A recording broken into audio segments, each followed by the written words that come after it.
We hope you've enjoyed our music on Daybreak, and of course we invite you to be with us tomorrow morning at 7. This is WXFM, Elmwood Park in Chicago, broadcasting from Sears Tower, WXFM, Stereo 106. 30 seconds after 7 o'clock. Mostly sunny and mild. We'll have highs in the low 50s today. Cloudy with lows in the middle to upper 30s tonight. Mostly cloudy is Saturday's forecast. Chance of some rain developing.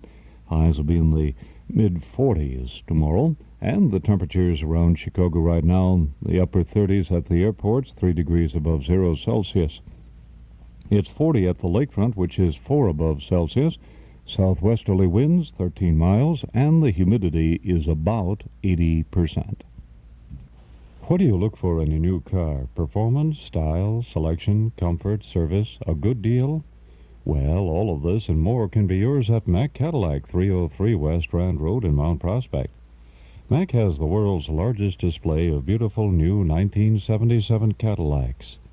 Take a test drive and feel the top quality that Cadillac has always stood for.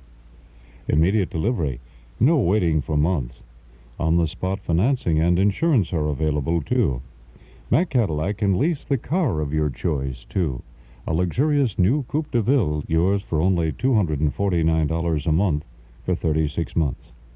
Call 392-7400 for full details. Why pay more? Find out why Mack Cadillac satisfies more people than any other dealer. Where you buy does make a difference. Stop in any day of the week. Mack Cadillac, 303 West Rand Road in Mount Prospect. 2 minutes after 7 o'clock. Don't touch that dial. The night is gone. The morning's here. It's a beautiful day in Chicago, and this is Chuck Shaden, inviting you to spend a part of it with us in the hall closet. The sounds of good old radio entertainment coming right up. The Tom Mix Ralston Straight Shooters. The guiding light. Can you top this? Tom Corbett. Space Cadet. Henry Aldrich. Coming, Mother. True Detective Mysteries. The Charlie McCarthy Show.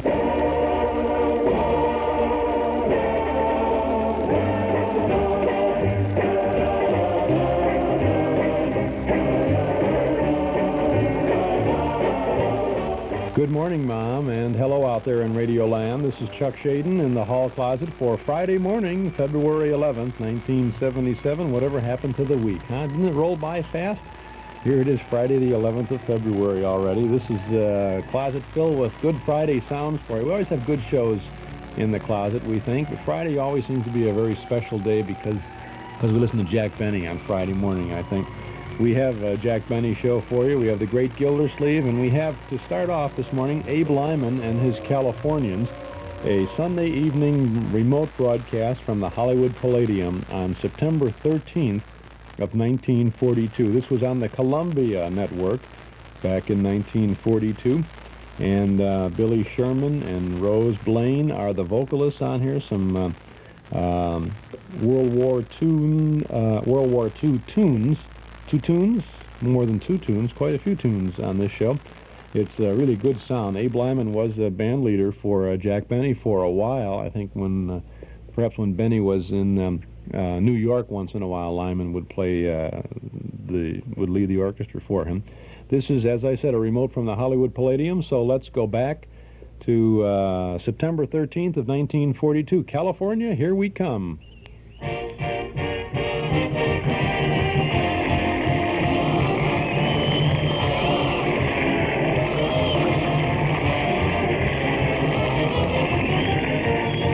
Good evening, everyone. From coast to coast, CBS presents for your Sunday night listening pleasure Abe Lyman and his Californians entertaining from the bandstand of the famed Hollywood Palladium, located on Sunset Boulevard near Vine in the very heart of the film capital. Oh, we're raring to go tonight with some danceable ditties, so let's get off with the downbeat and Green Goddess. Here it is now. We changed that, Jack, to we did it. Shine. I wanted to cross you up a bit. You did it. Well, I'll try for the $64 question. In the meanwhile, Phil with you with Shine. Here we go.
nicely done, fellas, nicely done. And now here's Rose Blaine with a tune that everybody's singing from coast to coast, so it's only fitting we include it on our show tonight. Listen to Rose as she sings He's My Guy.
He's my guy.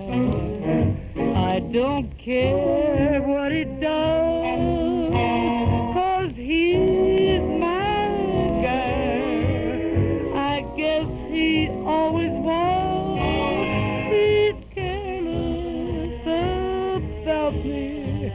I don't think he tries. But once in a while, he'll hurt me a smile, and I can see me in his eyes. Oh, he's my guy.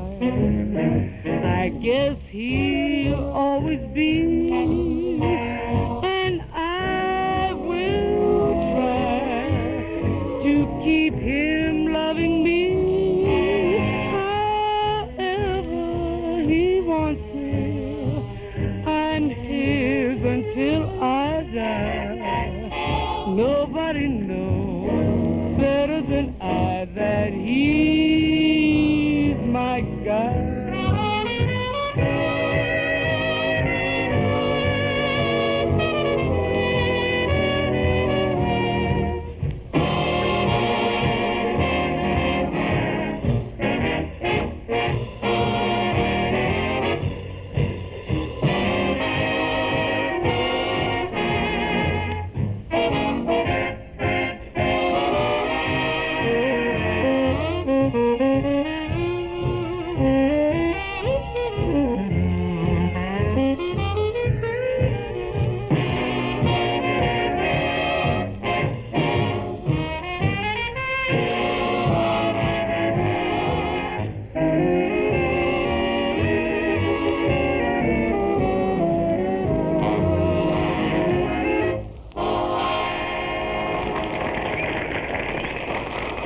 Well, sir, this makes the third week, just hand-running on Sunday nights, that I've had to introduce the following tune. It's to help me. I still don't know what it means. If any of you listening in do, will you write me a letter and put me wise, huh? Abe Lyman, his Californians, and something called a sorghum switch. Do it nice, will you?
Well, it's about halftime in our dancing party, so let's pause just momentarily to remind you, ladies and gentlemen, that from coast to coast and for your Sunday evening listening pleasure, CBS is presenting Abe Lyman and his Californians from the bandstand of the famed Hollywood Palladium located on Sunset Boulevard, near Vine in the very heart of the film capital. It's play night with Abe, too. You've never liked me. For some reason, you are trying to tear me down. Well, we'll see, Mr. Hellman. We'll see. Now, wait a minute. I'll show you whether my works are illogical. I'll show you whether I'm insane. Oh, calm down. I'm going to make you eat those words. I know you don't like me, but I'm going to prove that my theory is sound. Good night. Wait a minute. Basil, wait. You wait, Hellman. You wait.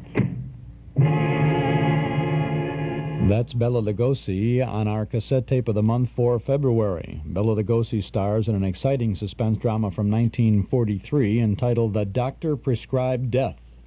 And Peter Lorre appears in the 1947 Mystery in the Air broadcast of Edgar Allan Poe's classic The Black Cat.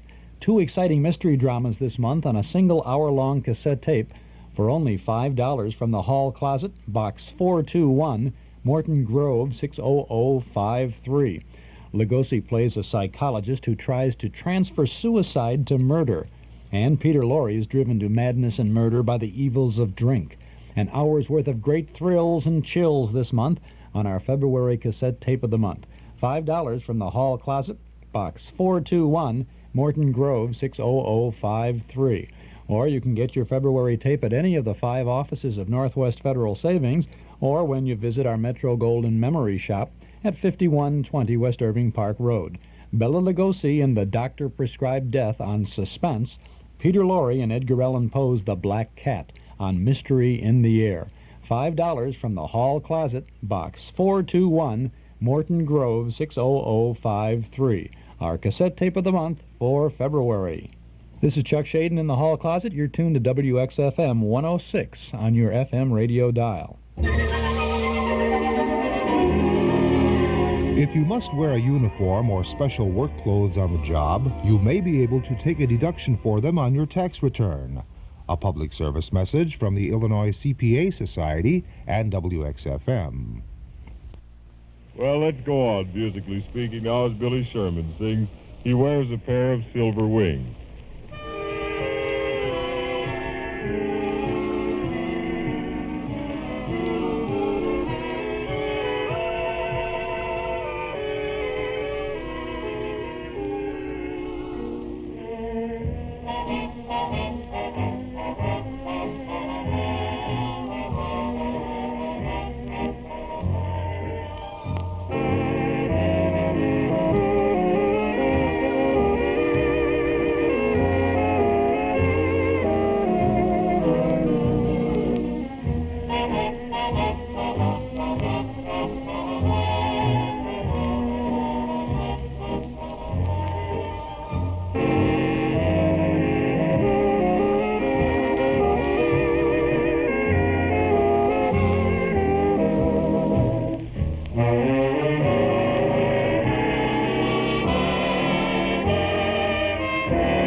Although some people say he's just a crazy guy, to her he means a million other things.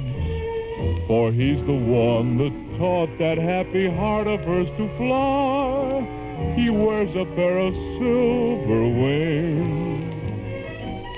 And though it's pretty tough, the job he does above, she wouldn't have him change it for a king. An ordinary fellow in the uniform she loves, he wears a pair of silver wings. She's so full of pride when they go walking, every time he's home on leave. He with those wings on his tunic, she with her heart on her sleeve. But when she's left alone and they are far apart, she sometimes wonders what tomorrow brings. For she adores that crazy guy that taught her happy heart to wear a pair of silver wings.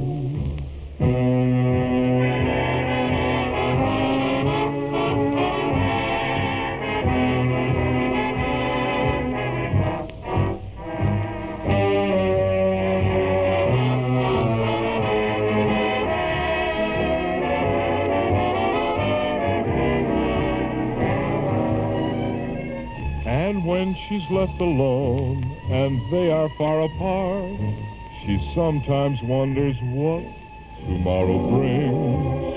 For she adores that crazy guy that taught her happy heart to wear a pair of silver wings.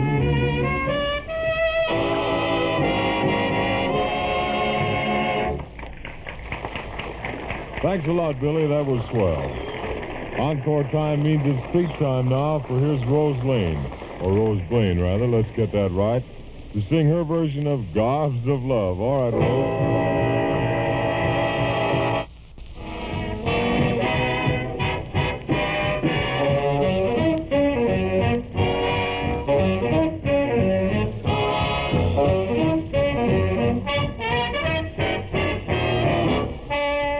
I'm just wild about soldiers, daffy over Marines, but I'm saving my love for the sailors, especially in their teens, 'cause I've got gobs of love for the Navy. Gobs and gobs and gobs, though my heart skips a beat when the soldier I meet. What it won't do when I see a man in blue, and I've got loads of hugs and some kisses. That's exactly what a sailor misses. Every time the sea comes in, I start burning up within with gobs and gobs of love.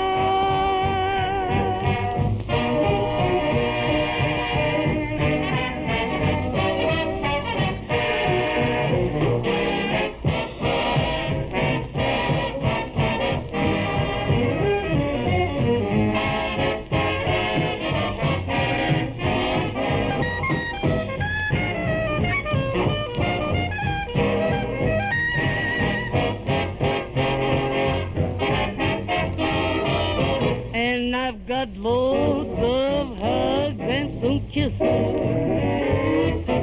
That's exactly what a sailor misses.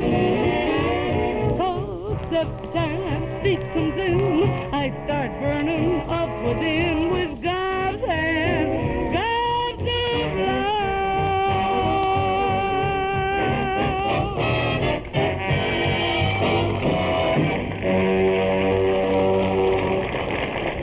Lyman and his Californians, ladies and gentlemen, entertaining you from the bandstand of the famed Hollywood Palladium, located on Sunset Boulevard near Vine in the very heart of the film capital. A musical continuance to our program now. Here's one of your favorites. Two, as a matter of fact. The first one's Billy Sherman, and the second one, the tune, I Left My Heart at the Stage Door Canteen.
my heart at the stage door canteen.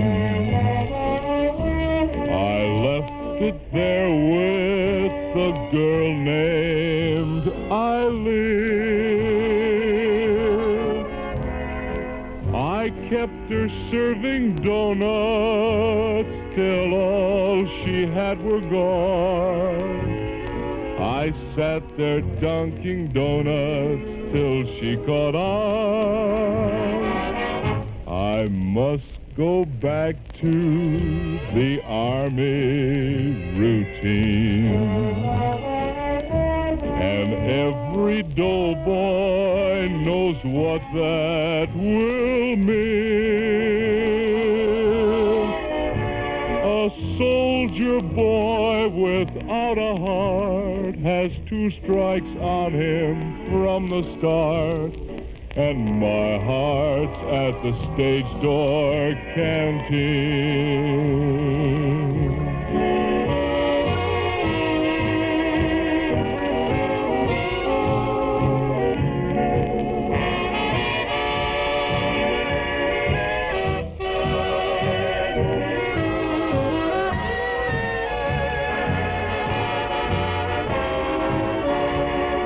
Soldier boy without a heart has 2 strikes on him from the start. And my heart's at the stage door canteen.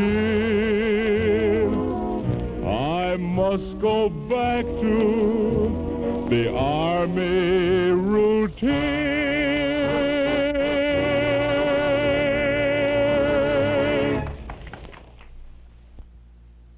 Phil Harris and Alice Faye are on the cover of our Nostalgia newsletter and radio guide for February, and that's just the first of 32 pages of fun and memories that you'll have at your fingertips when you subscribe to our little Nostalgia guide. A 1-year subscription is just $7, and you can subscribe right now when you call us at our brand new number, 943-7474. That's 943-7474.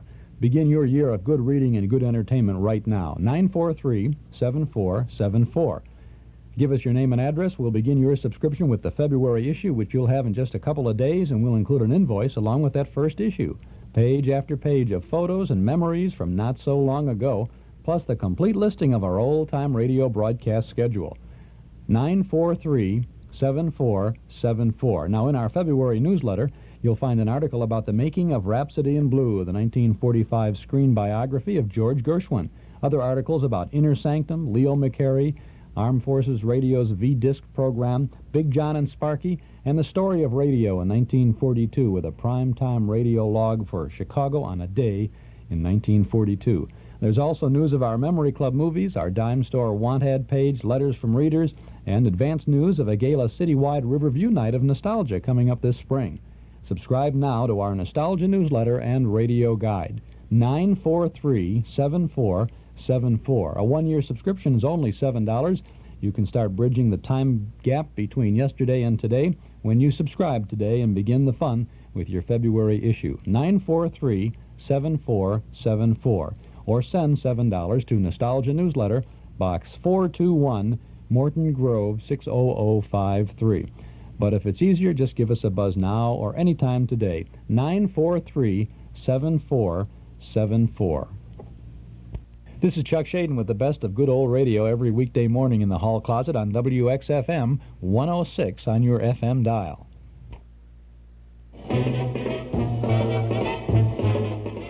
Our Metro-Goldwyn Memory Shop at 5120 West Irving Park Road is waiting for you, and when you pay us a visit, you'll find some memory-jogging things to take you back for a nostalgic trip to the good old days of not so long ago.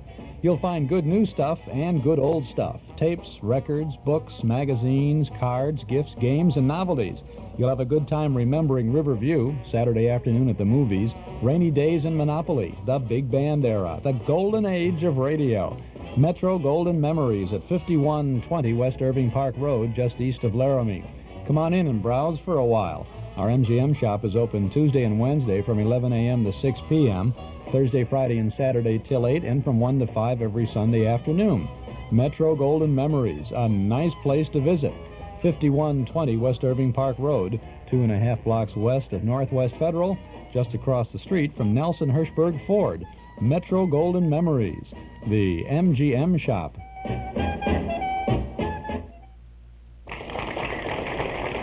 Well, so all the diners and all the dancers here at the famed Hollywood Palladium quit their dancing and their dining for the moment at least, come up close to our CBS microphones and the bandstand to listen to Abe Lyman, his Californians, their swell recorded version of Rose Blaine singing "Yeah, Man." Here we go.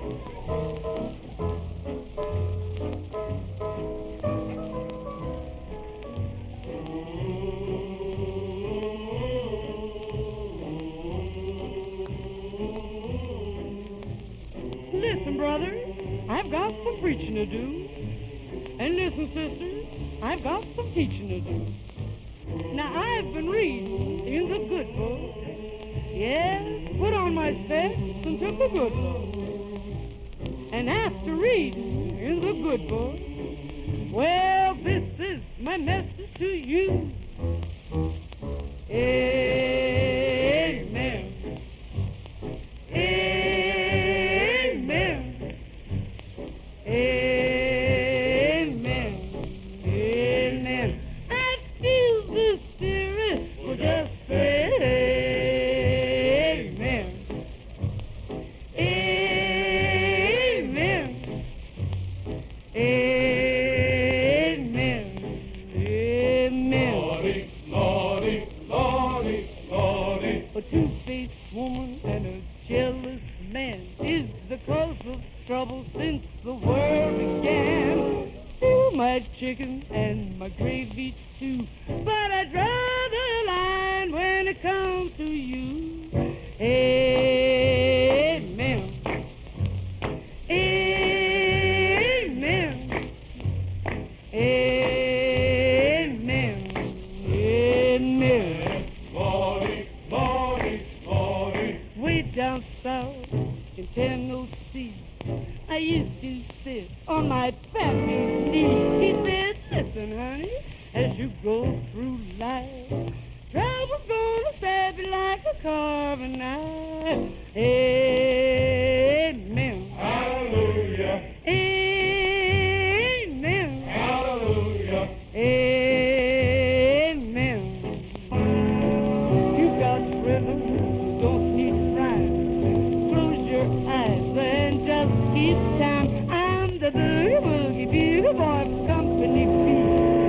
Here we go, everybody sing. Sing amen. I hear you calling, brother. Amen. Now you're digging, son. Amen. Oh, that's the spirit now. Hallelujah, hallelujah, amen. Yeah. Amen. Hallelujah. Amen. Just keep singing.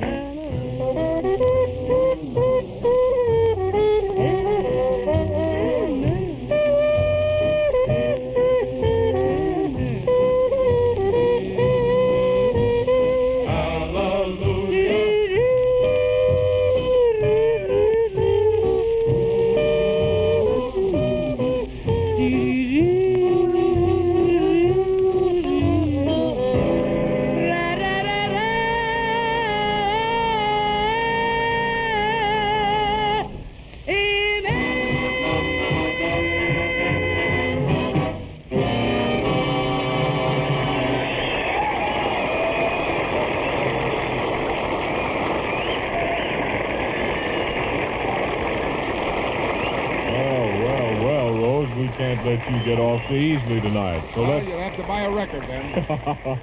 All right, Abe. Right now we'll buy another piece of that singing by Rose Blaine. Billy Sherman helps out. It's to the tune of "You Better Not Roll Those Great Big Blue Eyes." All right, Abe.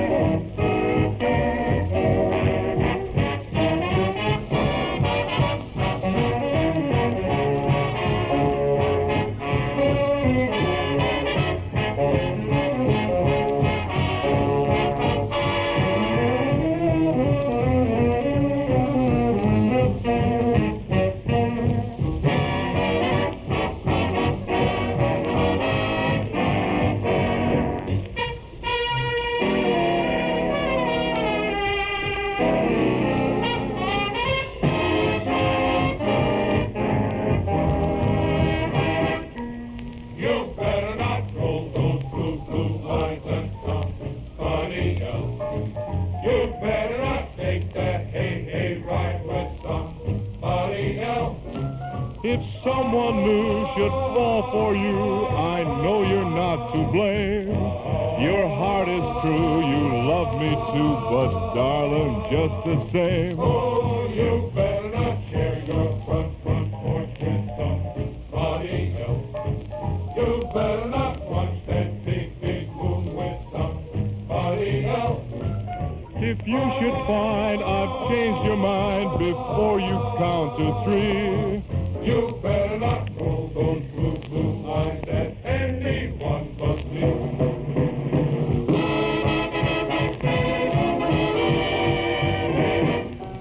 You better not park that cheap car with somebody else.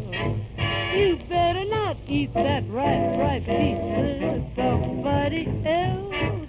If someone new should fall for you, I know you're not to blame. Your heart is true, you love me too, but darling, just the same, you better not plant that dream house with somebody else.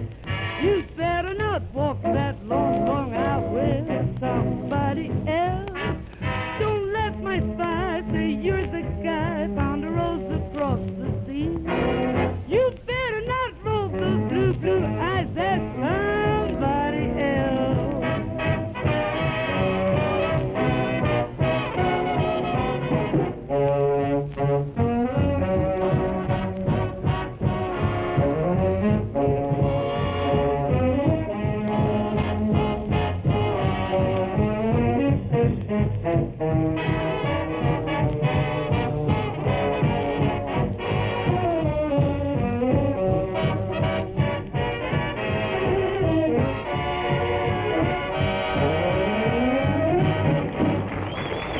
Here's a swell way to end anybody's dancing party for this Sunday Eve. Abe Lyman is Californians, and a gal that answers to the name of the Green Goddess. Here it is.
morning, ladies and gentlemen. Kind of sorry to butt in on the boys, but I'm afraid that's about all we have time for this evening. So we'll remind you that CBS is presented from coast to coast.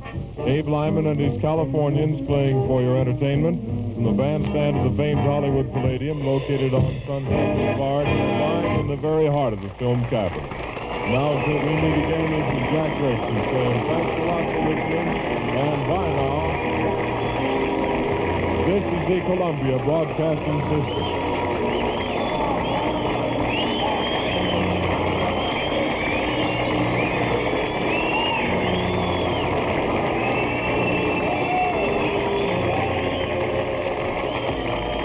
That's the Abe Lyman band remote, Abe Lyman and his Californians, broadcasting from the Palladium in Hollywood on Sunday night on CBS back on September 13th of 1942.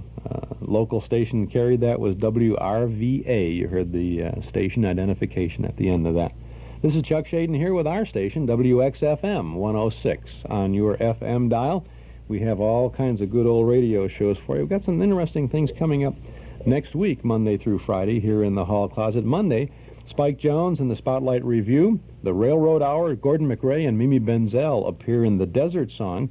And we'll have a very good Blondie program for you with Penny Singleton and Arthur Lake and Fanny Bryce as Baby Snooks. Tuesday, Yours for a Song with Victor Mature, Gordon McRae, Betty Rhodes, Betty Hutton, and Sheila Graham. Duffy's Tavern and Part 5 of the Glenn Miller story. Wednesday, it's Cab Calloway, People Are Funny, The Adventures of Ozzie and Harriet. And Thursday next week, Mail Call with Burns and Allen, Dorothy Lamour, Fred McMurray, and Dennis Day. A Milton Berle Salute to Communications, Part 6 of the Glenn Miller story. And next Friday, a week from today, a Jimmy Durante show, Bing Crosby on Philco Radio Time, and another Jack Benny program for you. We have a Jack Benny show coming up in just a bit, so stick around. We'll be right back. You're listening to WXFM Elmwood Park in Chicago, broadcasting from Sears Tower, WXFM Stereo 106. Going on 18 minutes before 8 o'clock. Mostly sunny, mild, with highs in the low 50s today, says the weatherman.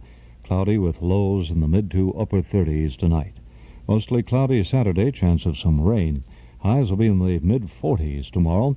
It's in the upper 30s now at the airports, which is 3 above on the Celsius scale. 40 degrees at the lakefront, that's 4 degrees above 0 Celsius. Southwesterly winds 13 miles. And the humidity is about 80%. Here is an important message for all copy machine users. Canon cameras are #1 in the world, and Canon copiers will soon be #1 in the world. If you're currently using another brand of copier, you owe it to yourself and your business to look into the Canon line of plain paper copiers. Make these comparisons. Canon will copy your letterhead. Canon can copy originals as large as 18 by 24 inches. Canon will copy on both sides of plain paper. Canon can produce copies for as low as 1 penny apiece. Most of all, Canon can offer you a program without any meter charges, and absolutely no minimum copy charges either. Canon copiers are available exclusively through Ambassador Office Equipment. For a complete demonstration, call 345-4100. Ambassador has a complete line of calculators and microfilm equipment, too. For more information on the outstanding Canon copier, call 345-4100. That's 345-4100.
for two and two for tea, just me for you and you for me alone. Nobody near us to see us or hear us, no friends or relations on weekend vacations. We won't have it known that we own a telephone, dear. Day will break and you'll awake and start to bake a sugar cake for me to take, for all the boys to see. We will raise a family, a boy for you, a girl for me. Oh, can't you see how happy we would be?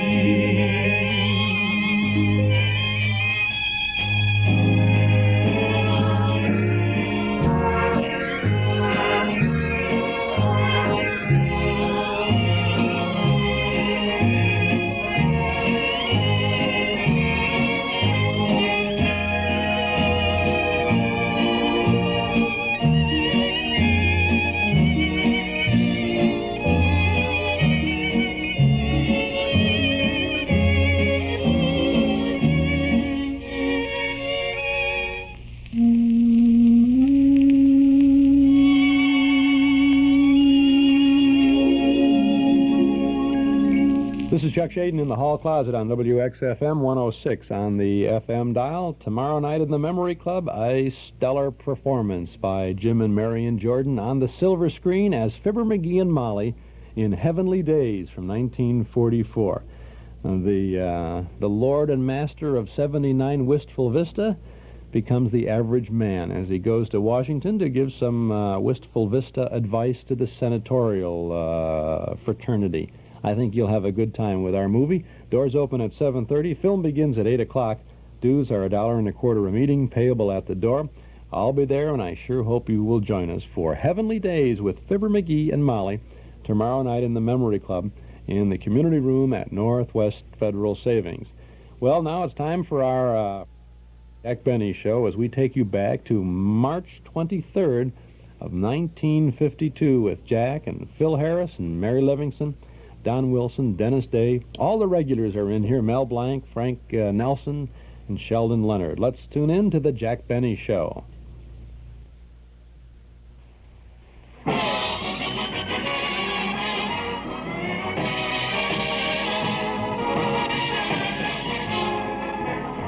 Jack Benny with Mary Livingston, Phil Harris, Rochester, Dennis Day, and yours truly, Don Wilson.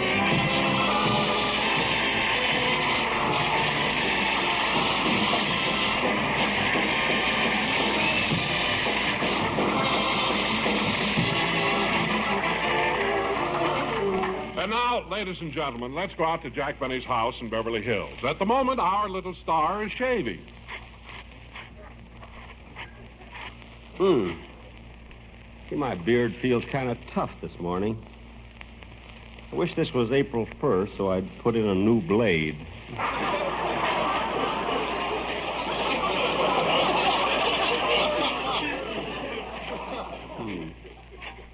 I wonder how I would look with sideburns. Charles Boyer has sideburns. I can just see myself taking a beautiful girl in my arms and saying, like Boyer, my darling, come with me to the cash drawer. I mean,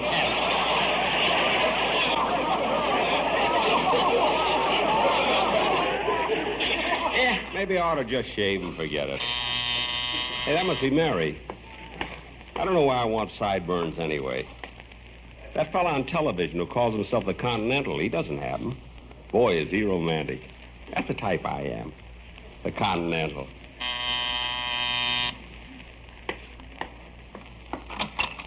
Do not be afraid, darling. It is only a man's apartment.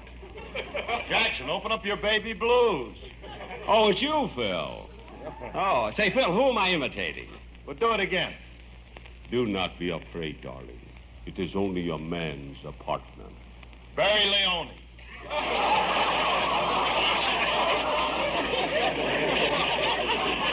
All right, all right. Look, Phil, I'm in the midst of shaving, so if you want to talk to me, come in the bathroom. Okay, where's Rochester? He went to the market. Hey, Phil, what are you doing here so early, anyway? Alice threw me out of the house. Again? It wasn't my fault this time, Jackson. You see, Just a minute, Phil. Wait a minute. Where's my razor? Oh, here it is. Phil, why did Alice throw you out of the house? Oh, I don't know. They were having a parent-teachers meeting. You know, all the mothers and teachers were there, and they were deciding to make some sort of an outing for the kids in the 3rd grade. They call it a nature study. Oh, yes, that's one of those hikes up in the hills. Well, they should have told me. Why? When they said they wanted to study nature, I suggested the Burbank Theater. A burlesque show? Well, I don't blame her for throwing you out of the house. Yeah, I don't know why Phil, I wish you wouldn't stand behind me while I'm shaving. Why? Every time I see the reflection of your eyes in the mirror, I think I cut myself. Okay, I'll move. Oh, there's somebody at the door. Oh, I'll get it, Jackson. Oh, hello, Phil. Do not be afraid, darling. It's only a man's apartment. What is that? I don't know. That's the way they answer the door around here. Hey, come on in, Livy. Jackson will be through in a minute. He's shaving. Hey, look at you. That's a cute little dress you're wearing. Oh, I'm glad you like it, Phil. I knitted it myself. It sure fits you beautiful. The way it shows off your figure. I mean, it clings so snug around the hips. And hey, wait a minute. You said you made that dress. How come there's a price tag on it? I put that on myself. I wanted something for Jack to notice, too. Phil, what are you doing over here so early? Well, they were having a parent-teachers meeting over at the house. And Alice threw you out. How'd you know? I took a wild guess. Well, I'm all through with my shave, and... Oh, hello, Mary. Where did you get that $45 dress?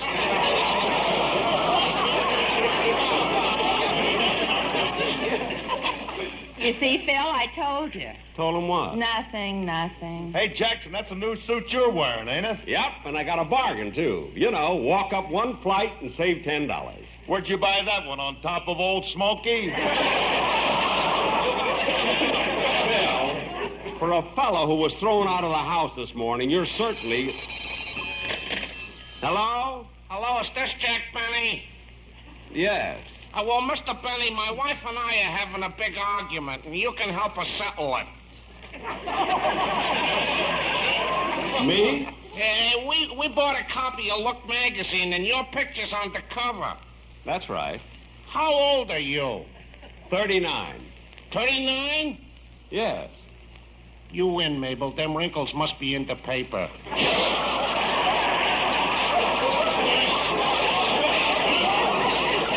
What? Bye. Who was it, Jack? I don't know. Since I had my picture on, look, I've gotten a lot of phone calls. Yeah, and I know what you go through, Jackson. You're not the only one who's had his picture on the cover of a magazine. Well, Phil, I've never seen your picture on a cover. Neither have I. Well, that's because you kids don't subscribe to the monthly manual of the Amalgamated Society of the City Planning and Construction Engineers. Phil, your picture's on the cover of the monthly manual of the Amalgamated Society of City Planning and Construction Engineers? Yeah, and I got a copy of it right here in my pocket. I'll show it to you. See? Phil, that's a picture of the new freeway. Yeah, but look who's laying against the curb.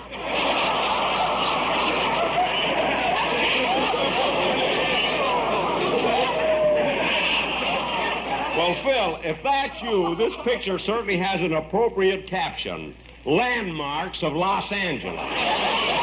Yeah. Anybody can brag. Here I am, boss, back from the market. Oh, good. Hello, Rochester. Hello, Miss Livingston, Mr. Harris. Hi, Chester. Say, boss, before I put all these canned goods in the pantry, do you want to check off the list? Yes, Rochester, I'll check them off as you put them on the table. Okay. 2 large cans of. 2 large cans of. 2 small cans of. 2 small cans of. 3 medium cans of. 3 medium cans of. 4 large cans of. 4 large cans of. Wait a minute. What kind of checking off is that? 2 large cans of, 3 small cans of. Cans of what? We don't know. When the labels are torn off, you get them cheaper.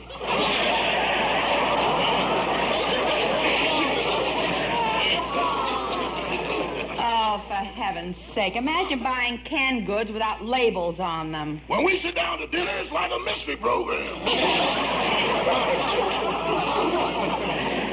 Who done it? No, what's in it? Rochester. One night we had Drano for dessert.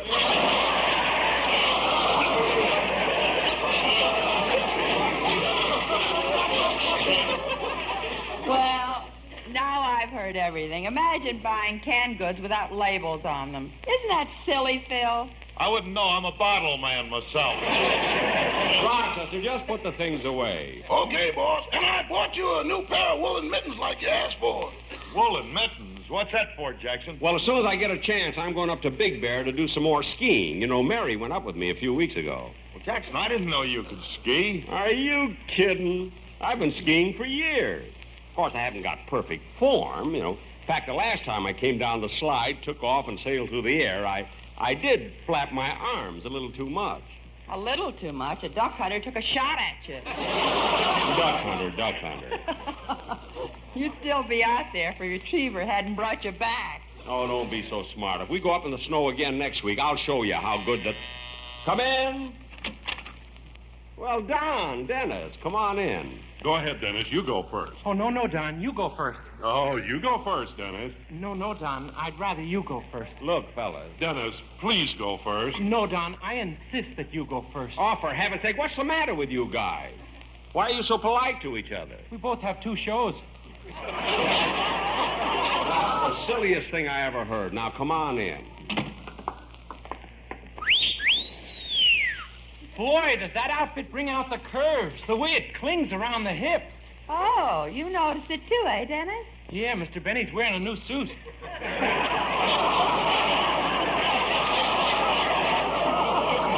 Well, thank you very much. Now, Dennis, before you get too silly, let me hear the song you're going to do on the program. Okay. Oh, by the way, Mr. Benny, where'd you get that suit? On top of Old Smoky? Now, wait a minute. Wait a minute.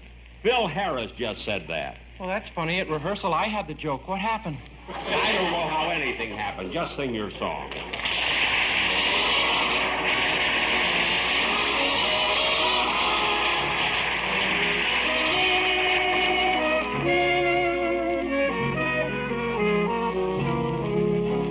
Talk to her, please, Mr. Sun.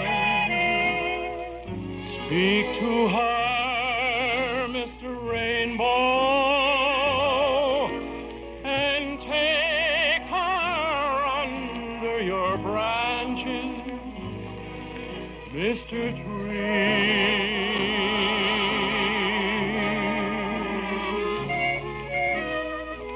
Whisper to her, Mr. Wind. Sing to her, Mr. Robin.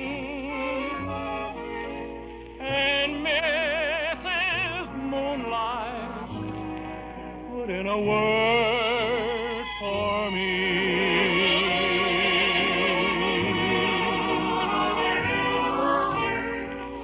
Tell her how I feel. It shouldn't end this way. Since you are all her friend, she'll listen to whatever you have to say. Babble to her, Mr. Brook. Kiss her for me, Miss Raindrop, and watch to see they all do. Mr.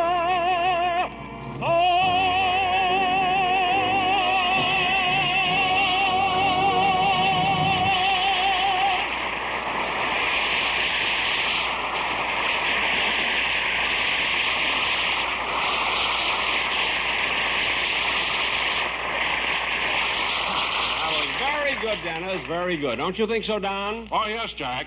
And now I've got something I want you to hear. In a minute, Don. Say, Dennis, your song was so good that if you promise not to annoy me, I got a nice surprise for you. A surprise? Yes, next week Mary and I may go skiing up in Big Bear, and if you're a good boy, we'll take you with us. That's right, Dennis. Gee, up in the snow?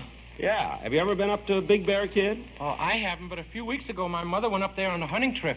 Did she get anything? No, but she took a shot at a blue-eyed duck.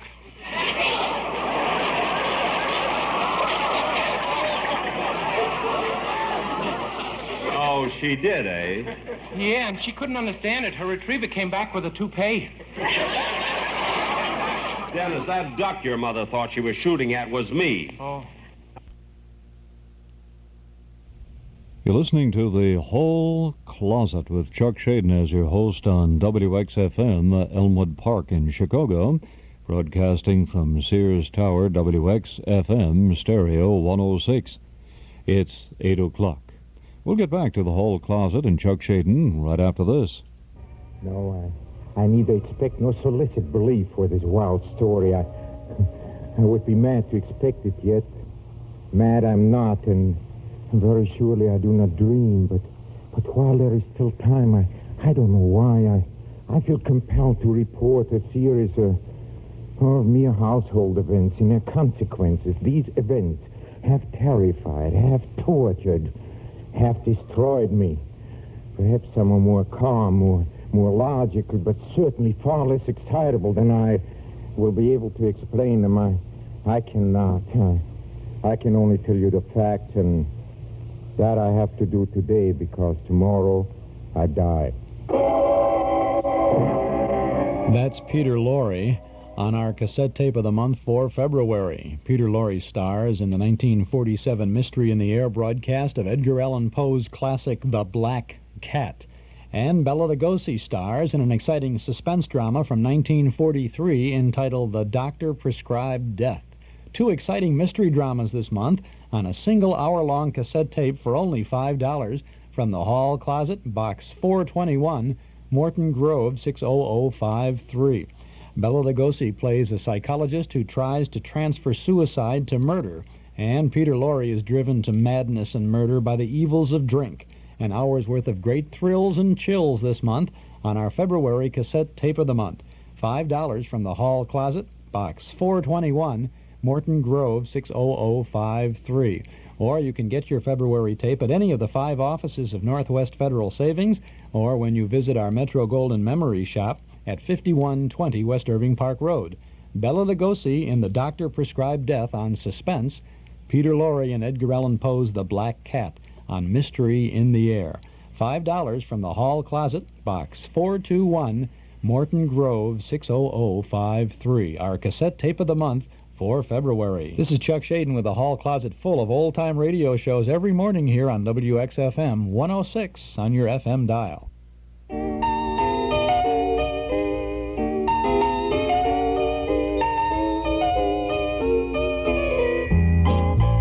Hi, this is Larry Stevens, your host for The Larry Stevens Show. Join my wife Etta and I every Thursday and Friday morning, 9:30 to 10 on the Big X WXFM 106 on your dial. We have exciting celebrity guest stars and beautiful music, Chicago's newest interview and music program. Remember our date every Thursday and Friday morning. We'll be looking for you then.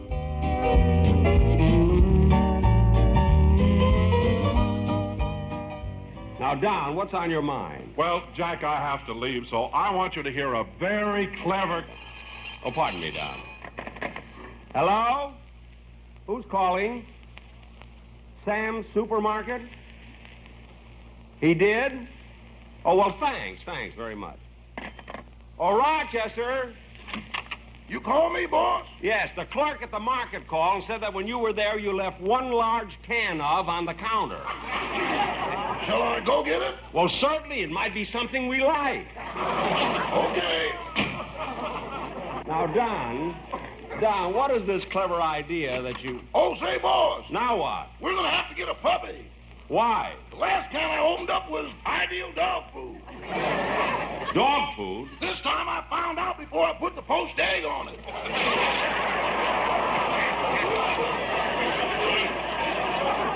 Well, good. Now, Don, what's this idea of yours that you think is so clever? Well, Jack, since everybody's talking about the Academy Awards, I made up something about the pictures and the stars who were up for Academy Awards. Because you were there. What's that got to do with it? Of course I was there, and I took Mary with me. Yes, but it's the last time I'll ever go with you. What? Why, Mary? What happened? Well... Mary. Quiet, Jack. I'm going to tell him. Well, Don, Jack picked me up at my house. We drove down to Hollywood, parked the car, and we were walking to the factory. You know, Mary, I should have had Rochester drop us off at the theater before we parked the car. Oh, it's only a short walk, Jack, and besides, I want to talk to you. What about? Well, you've been taking me to the Academy Awards for many years now. And tonight, when you go up to congratulate the winning actor, do me a favor. What? Just shake his hand.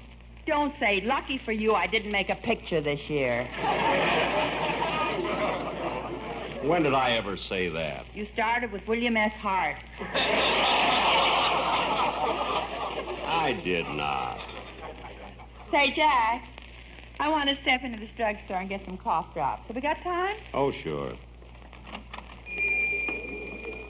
Well, let's see. Where's the drug counter? Right over there. Don't hurry, Mary. We have plenty of time. Hiya, Bud. Long time no see. Huh? Oh, hello. Come on, Mary. Jack, wasn't Yes, that tout from Santa Anita. I always run into him. Say, Mary, they have a fountain here. I think I'll get a cup of coffee. Would you like some? No, you go ahead. Okay.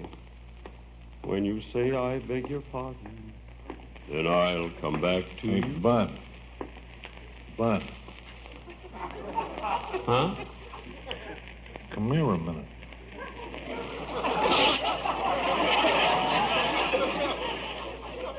Who, me? Yeah. Where you going? Over to the fountain. What are you going to get? Coffee.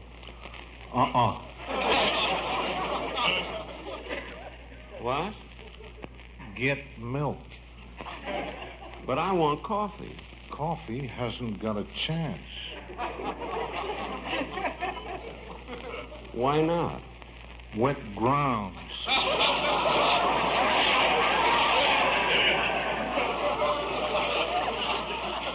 Oh. Well, I don't care. I'm going to get coffee. Now, don't be a sucker. Take milk. Why milk? Look at the breeding. The breeding? Yeah. Milk is on a cow by squeeze.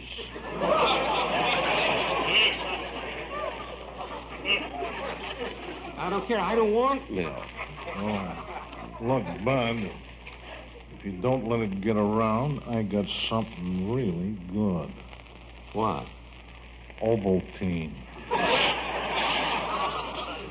Why Ovaltine? It's a sleeper. Well, maybe I'll... Hey, wait a minute. I know what I'm going to get. What? Come here a minute. For me? Yeah. I'm going to get tea. Why tea? Because tea is in the bag.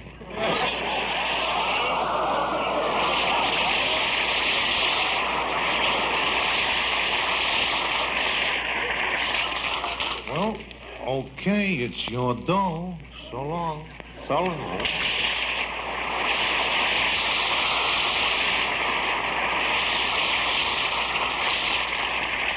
What a guy. Why must I always run into... Okay, Jack, I'm ready if you are. Fine, Mary, let's go. Did you enjoy your coffee? I didn't have any. Why not? I didn't like the odds.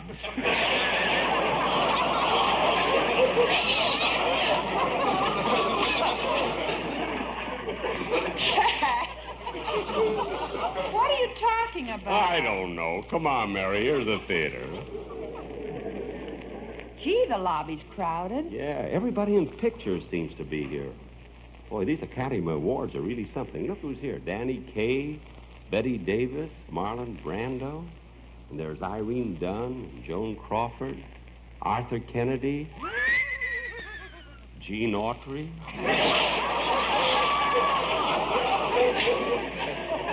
Gosh, everybody. Look, Jack. There's a radio commentator doing a broadcast right in the middle of the lobby. Let's go over and listen. Oh, yeah. And so tonight, everybody who is anybody in Hollywood is gathered here for the annual Academy Awards. Ladies and gentlemen, I shall do my best to bring you some of these celebrities. Oh, here come some famous actors walking by. I'll see if I can get them to say a few words. Mr. Jimmy Cagney, would you please say a few words over the air? I'm very happy to be here tonight, and I'm sure this is going to be another great occasion. Thank you, Mr. Cagney. Gee, Mary, remember Cagney and Yankee Doodle Dandy? Yeah. And now coming up to the microphone is Mr. Lionel Barrymore. This is really a great night for Hollywood, and I know that the ones who win the award will deserve. Thank you, Mr. Barrymore. Gee, he's a great actor. And here we have Mr. Edward G. Robinson. Mr. Robinson, would you say a few words? Sure. I'm very happy to be here tonight. See? I'm here to see these actors get a fair shake, see? And don't forget it.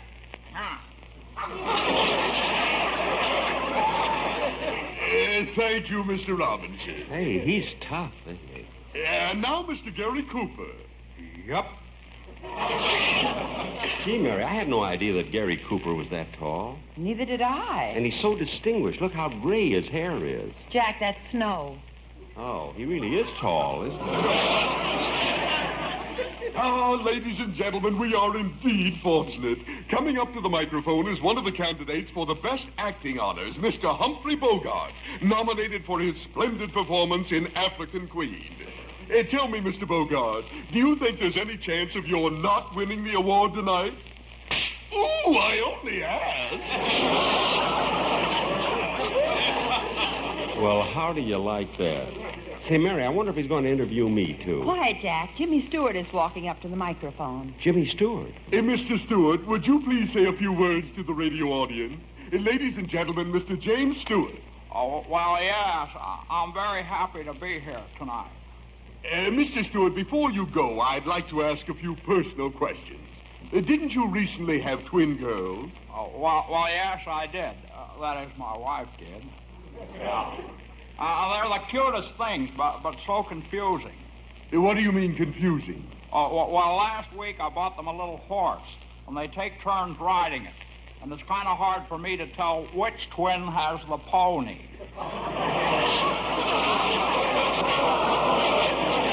Ooh, what an awful joke. Well, you better think of a better one. The announcer's motioning to you. Oh, yes. Come on, Mary. Oh, Jack, wait for me. Take my hand, Mary. Well, Jack Benny! Yes. How do you do, Miss Livingston? Hello. It's a pleasure to have you with us. Well, thank you. You've been coming to these Academy Awards for a long time, haven't you, Mr. Benny? Yes, I certainly have. Well, tell me, Mr. Benny, what are your future picture plans? Well... He expects to see Quo Vadis tomorrow night.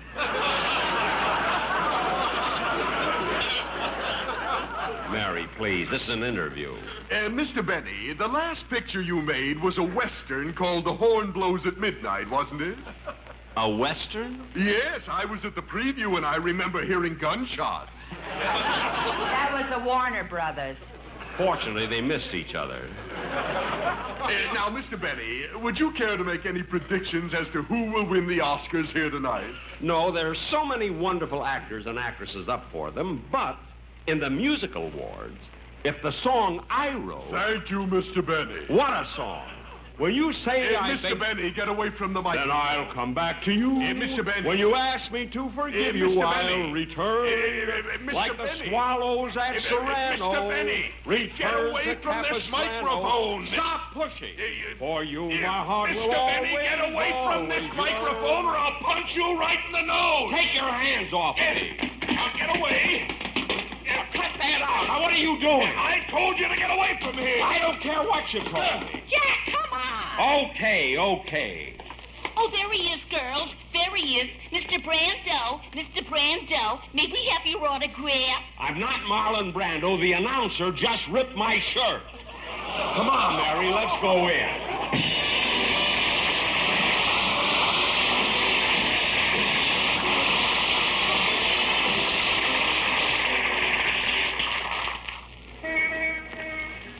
Gee, Mary, it was certainly exciting, wasn't it? Yeah. Arthur Freed winning the Irving Thalberg Award, and Johnny Green for the music, George Stevens for directing Place in the Sun. And Vivian Leigh for the best actress. Yeah, and Kim Hunter and Carl Malden for the best supporting roles, and... Oh, Jack, there's Humphrey Bogart. Go over and congratulate him for winning the Oscar for his performance in African Queen. Oh, yes. Wait here, Mary. Say, Bogey, congratulations. And lucky for you, I didn't make a picture this year. Ow! Jack, who slapped you? Lauren Bacall. If I want her, I can whistle. 2 of my teeth are missing. Good night, folks.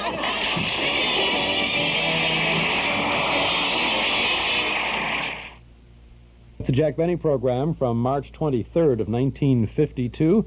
Jack and Mary at the Academy Awards. A good show. I'm happy to share it with you this morning here in our hall closet on WXFM 106 on your FM dial. You'll be happy with the great Gildersleeve that comes up in just a minute. Stick around.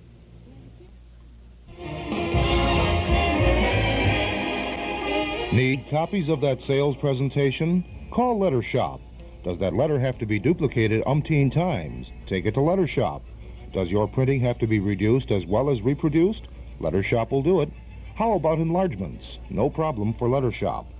The location is a convenient one for you, too, the 333 North Michigan building at the lower level. When you need letter-perfect copies, you need Letter Shop. Come in to Suite 17 at the lower level in the 333 North Michigan building, or give Clem Rogie a call for more information. The number for prompt solving of your copy problems is AM36377.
To the lullaby of Broadway, the Heidi-Ho and Boopadoo, the lullaby of Broadway. The band begins to go to town, and everyone goes crazy. You rock-a-bye your baby round, till everything gets hazy. Hush-a-bye, I'll buy you this and that. You hear a daddy saying, and baby goes home to her flat to sleep all day.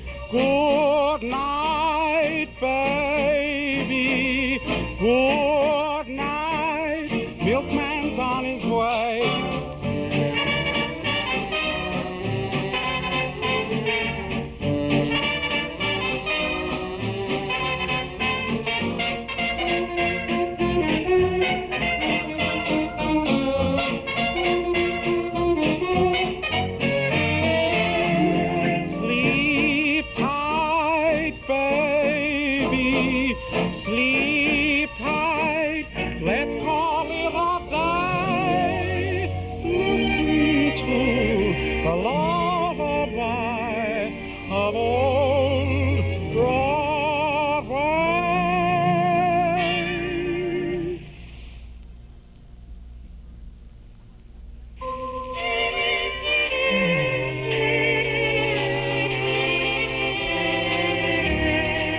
This is Chuck Shaden in the Hall Closet on WXFM 106 on your FM dial.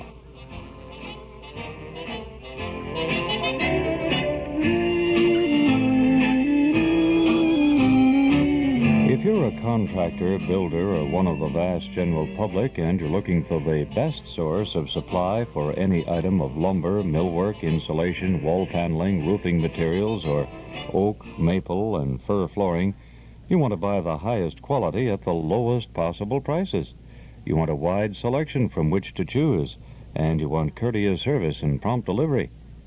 Miller Brothers Lumber Company, one of Chicago's leading lumber companies since 1928, is the place. Find out for yourself. The next time you're in need of lumber products or other building materials, visit them. Miller Brothers Lumber Yard and Warehouse, 4918 West Lawrence Avenue. For prompt city and suburban delivery, telephone Avenue 33460. Miller Brothers Lumber Company, 4918 West Lawrence Avenue. Telephone Avenue 33460. Now in the Hall Closet, this is Chuck Shaden with a 1950s broadcast of The Great Gildersleeve, starring Willard Waterman. Armed Forces Radio rebroadcast of a show that was sponsored for a great many years on the air for Kraft Foods. This is all the regulars on this, and I think you'll have some fun with The Great Gildersleeve. Great Gildersleeve is one executive who believes that regular office hours can become pretty monotonous. So he sometimes breaks the monotony around 4:45, especially if he gets any encouragement. Come on, Uncle, lock up. Let's go home. Leroy, just because you're on your way home from school doesn't mean I'm going to close the office. You mean you're going to sit there with your hat on, twirling your office keys until 5 o'clock? Well, I guess I could leave a little early. It's been a good day. Yeah? Look at this letter I got from a customer this morning. What does it say? You'll read it. Okay. He likes doing business with the Summerfield Water Department. You must be new in town. Now, Leroy? Dear Water Commissioner, I've only been a resident in town for a couple of months. See? Read on, Leroy. Okay. But I'd like to take this opportunity to compliment you on the way you've handled our water problems in the new subdivision. You bet. All too often, our good public servants go unheralded. Hey, not bad, huh? No, sir. Yeah, I may just have that framed. Yeah, you can hang it over the mantel. It isn't a fish, but it sounds fishy. Watch it, Leroy. Only kidding, Aunt. Well, I've worked hard building up this department, my boy. I've made a good water commissioner, if I do say so myself. Probably a lot of people in town who'd like to express themselves about the service. I'm sure there are. I'm sure there are. Oh. Yeah, I've been toying with an idea. Yeah? I'll invite all the customers to send comments about the water service. I'll enclose a note when I send out last month's bills. You mean you haven't sent them out yet? Yeah, well, I'm a little late, but, Maybe that's why this guy's so happy with the service. He hasn't received the bill. Oh, he'll get one. Right, George, I think I'll take this fellow's nice letter down the hall and show it to the mayor. Come on, Leroy, let's lock up. Oh, boy. Now you're running this outfit the way it should be run. Well, I may leave the office a little early once in a while. Whether I'm on the job or not, I'm always thinking of ways to make the department better. Even when you're out with Mrs. Ransom? Leroy, you wait here. Okay. That boy. Mr. Mayor. Is that you, Gildersleeve? Yes, indeed. Come in, come in. Thank you. What's on your mind? Well, I have a little something to show you. You have last month's water report for me? Well, it isn't that. Oh, you're bringing me a written excuse. No, not exactly, Your Honor. Your report is past due, you know. Well. Or can I be mistaken? What day is this, Gildersleeve? It's the 4th. And when is your report due? First. Well, goody for me. I'm not wrong. Well, I'm glad you're not upset, Mr. Mayor. Gildersleeve! Uh-oh. I want that report on my desk this weekend at the latest. Yes, sir. No excuses, no alibis. Is that clear? Yes, your alibi. Your Honor. Now then, why did you come in here? That's what I'm asking myself.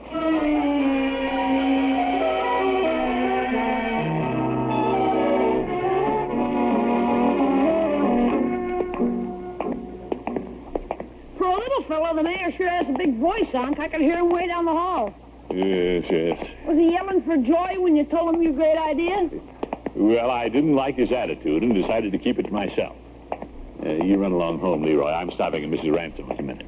Should I tell Bertie you'll be home for dinner, or do you want to wait and see what's cooking at Mrs. Ransom? Leroy, I'll be right home.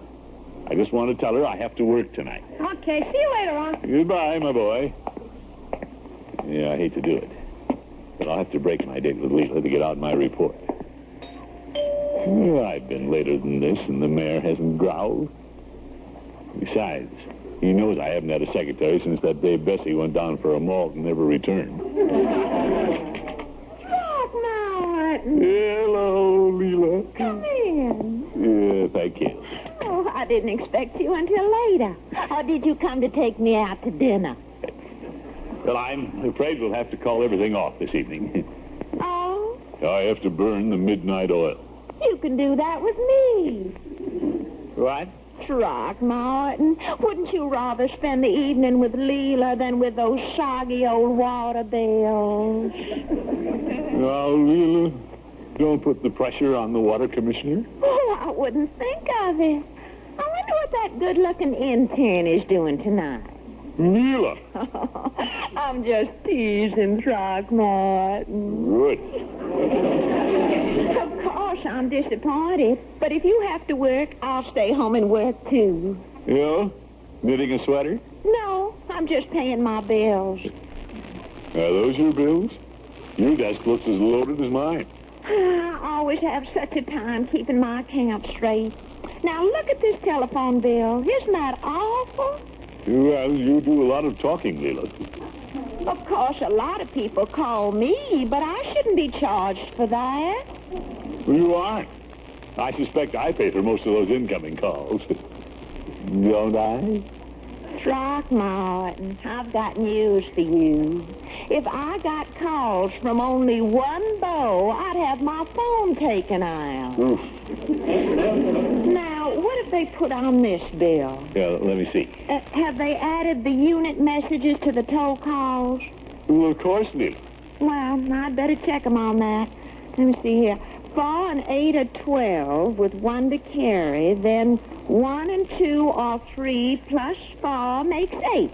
Yeah, Leela. 4 plus 3 comes to 7. But there was 1 to carry.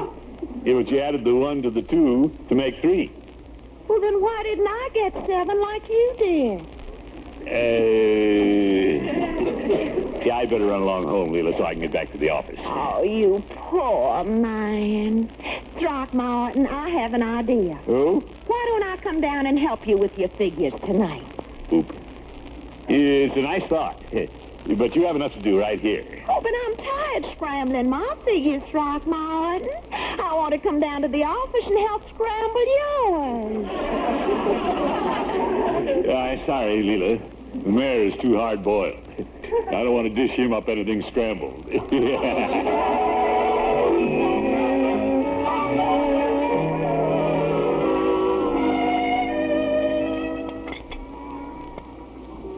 Miss Gildy, you sure rushed your dinner this evening. Well, there's work to be done. Yes, sir. But it never pays to rush your meals. If I don't get out my work, we don't get paid, and we don't eat meals. We don't? Well, let's get out the work. Well, that's why I'm rushing, Leroy. Yes, sir. But as long as we got meals, it don't pay to rush them. Yeah, I know, Bertie. A man's gonna live happier and longer if he don't rush it. Yes, yes. A man's gonna live happier and longer if he don't rush his meals. You're all right, Bertie. I don't want to rush it, but you ready for your second cup of coffee? Yes, it's going to be a long night. I'll need a lot of coffee. Yes, sir. Why don't you take along a pocketful to keep you awake? Pocket full of coffee. Hey, Unc, how about letting me come down and help you? You, Leroy? Sure, I'll be glad to help you out of your jam. You won't even have to raise my allowance. Unless you want to. Yes, yes. Yours is the second offer I've refused. Yeah? Leela wanted to come down, but of course I had to say no. Can you imagine her working in an office? She got a little upset when I refused her. But I pointed out I would accomplish more working alone. Yes, sir. Of course, I could use some help right now. But I need somebody who knows what 3 plus 4 equals. 7. I'm impressed, Leroy, but I'm not taking you to the office. Oh, for corn's sake. Say, Grace Tuttle once offered to help me at the office. She says she enjoys secretarial work. She wouldn't be bad. She's a school teacher. Yeah, I think I'll give her a jingle. Yes, sir. Mr. Gildersleeve, I thought you told Miss Ransom you'd get more done working alone. Well, it wouldn't be like having Mrs. Ransom there. Miss Tuttle has had office experience. Oh, yes. I knew you'd end up spending the evening with one of your girls. Leroy, this is strictly business. Young man, watch it.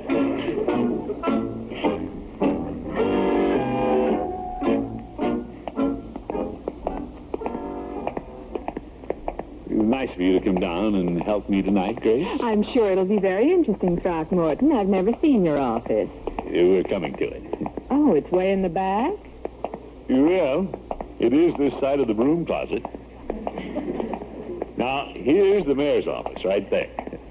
Terwilliger. He certainly has Terwilliger in big letters on the door. Yeah, he'd make them bigger, but he'd have to hyphenate his name. And here's where you get marriage licenses. How exciting. Is this why you brought me down? You don't know. Come along, Grace. I was only joking. You didn't have to turn pale. Yeah. And here is where the important water decisions are made. In fact, I'd like you to help me with one of my big ideas tonight. Oh? Come in, Grace. My, you have a very nice office. Oh, thank you. Looking at your desk, I see you do have work to do. Well, I'm a little behind. But the mayor doesn't seem to appreciate the fact I'm without a secretary. Where do we start? Well, first, I want you to listen to this letter that came in the morning's mail. Dear Water Commissioner, I'd like to take this opportunity to compliment you on the way you've handled our water problems in the new subdivision. What do you think of that? That's very complimentary. I thought so, too. So I conceived the idea of enclosing a little note in every water bill, inviting customers to express their opinions of my department. Isn't that like poking a hornet's nest? Grace, you don't seem to realize the good job I've been doing. Oh, I'm sorry, Throckmorton. This letter was unsolicited, voluntary.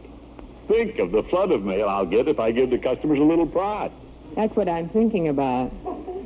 Yeah, then I'll dump the letters in the mayor's desk and he'll never roar at me again. Fine. Now, how do we start your monthly report? Before we get into that, I'd better compose that note to the customers asking them to criticize me.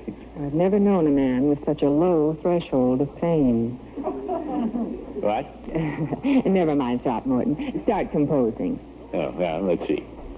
Dear customer. Say, you know shorthand. Mm-hmm. It's a short note so we can get to your water report. Yeah, well, we'll get that out. Dear customer. Do you have that? Twice. Oh. Right, George Grace, this is a great idea of mine. Throckmorton, stop dawdling. I'm not dawdling. I'm thinking. Could that be the same thing? No, Grace, this will do me a lot of good with the mayor. Yes, sir. We're up to dear customer. Oh, yes. Dear customer. Grace, can you stop to answer the phone? Yes, I think I can remember where we were. Hello? Is this the water department? If it isn't, my evening's a total loss.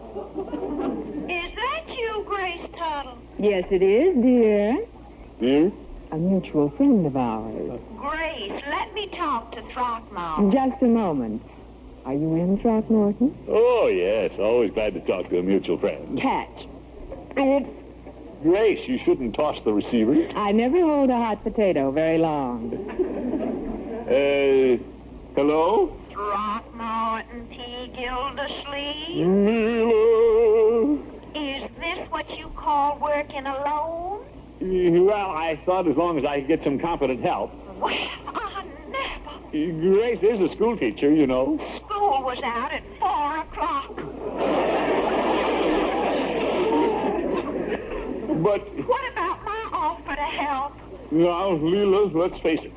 No reflection, but you couldn't add 4 and 3. Well, I can put 2 and 2 together. This is what happens when a man tries to do a conscientious job.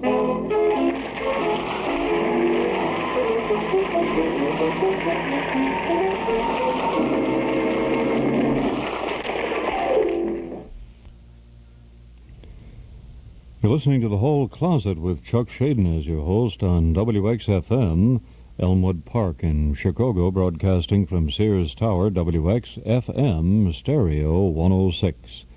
Weather outlook for Chicago: mostly sunny, mild today. Will have highs in the low 50s.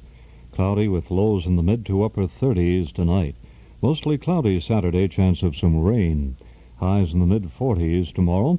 It's in the upper 30s now at the airports, 3 degrees above zero on the Celsius scale. The lakefront reports 40 degrees, which is 4 above Celsius. Winds are southwesterly, 13 miles per hour, and the humidity is approximately 80%. 943-7474. That's the new number to call to subscribe to our Nostalgia newsletter and radio guide.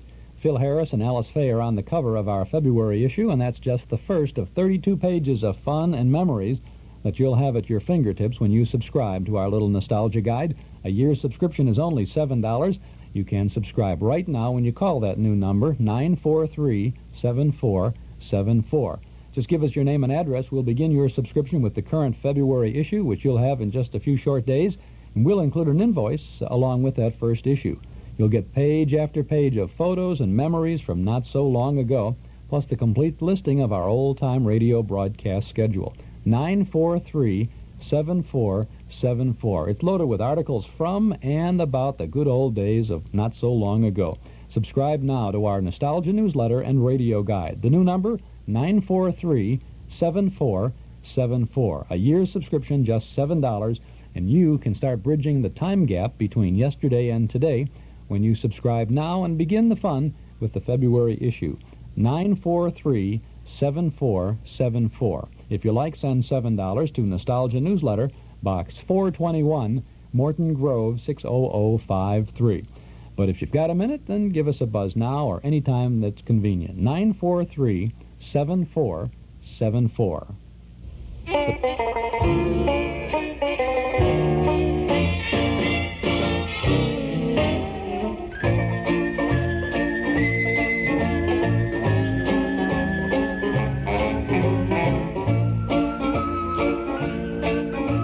That's from a program that we carry here on WXFM at 4 o'clock every day. It's music called the 1920s and all those happy songs. Sure like to have you listen to it. 4 o'clock. See you then. This is Chuck Shaden opening our hall closet every day, Monday through Friday on WXFM 106 on your FM dial.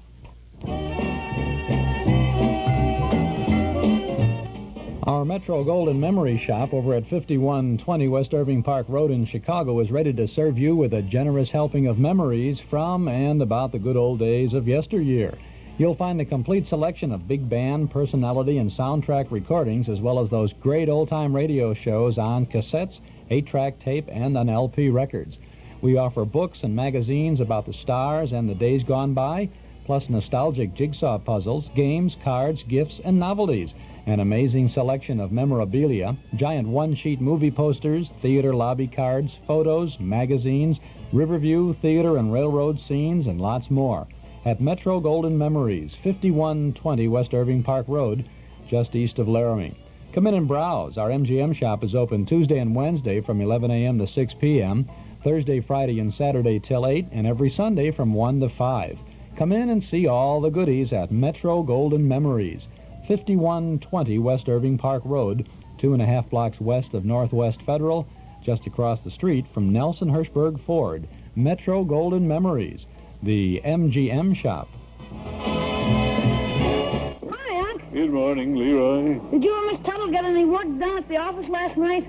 Yes, we did. I hope you didn't keep her up too late so she'll be cranky in school today. No, we left the office early. To go to a movie? No, Leroy. I dictated a little note to the customers asking for their comments on the service. You really went through with that, huh? Yep. We enclosed it with the bills, and all we have to do tonight is get out the report. Well, where's my other shoe? Oh, I forgot to tell you. The dog took it downstairs.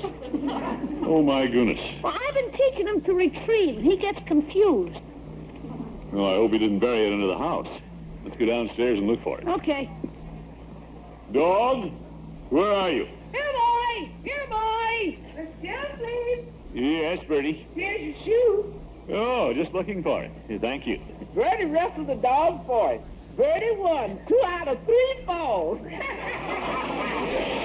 Good. I'm glad you caught him. Yes, sir. Mr. Gildersleeve, did Miss Ransom get you at the office last night? Yeah, she caught me red-handed. Miss Tuttle answered the phone. Uh-oh.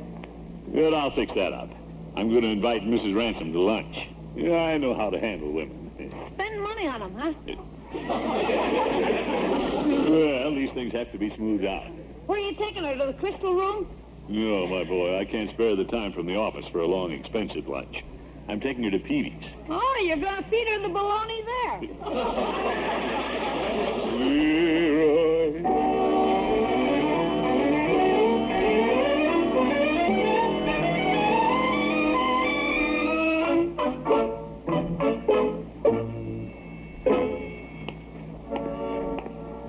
Well, I accomplished quite a lot at the office this morning. Yeah, I'm sure Grace and I can wind up the report tonight. Hello, Peavy. Hello, Mr. Gildersleeve. What can I do for you today? Well, Mrs. Ransom is meeting me here for lunch. What's on the menu? Bologna. Oh, my goodness. Peavy, I want something a lady likes. Well, Mrs. Peavy likes it, and she's a lady. This lunch has to be a little special, Peavy. Well, if your money's burning a hole in your pocket, I might suggest the chicken a la king. That should be fit for your queen. Yes, yes. That was a little witticism, Mr. Gildersleeve. Chicken a la king, queen. I get it, Peavy. You aren't laughing. Well, I have my problems. I asked Grace to help me out at the office, and Leela found out about it. Well, what's wrong with that?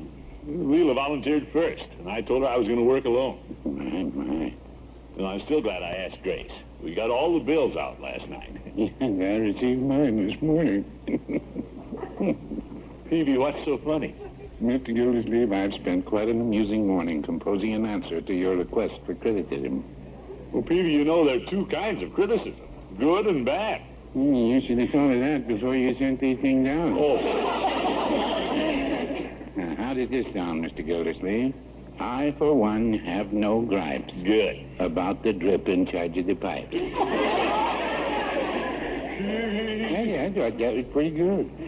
Of course, I could send this other one in. It's a little more personal. Yeah, I'd rather not hear it, Peavy. Yeah. Well, here's Leela. And here's the busy water commissioner. Yep. How are you today, Mrs. Ransom? Hello, Mr. Peavy, you cute little old man, you. Well, Leela, I'm glad you're in such good spirits today. Oh, I felt bad about everything since the mail came this morning. Get a letter from an old beau? No, Peavy, let's not get curious. You might call this a note from an expo. Expo? Leela, what are you talking about? I'll give you a hint.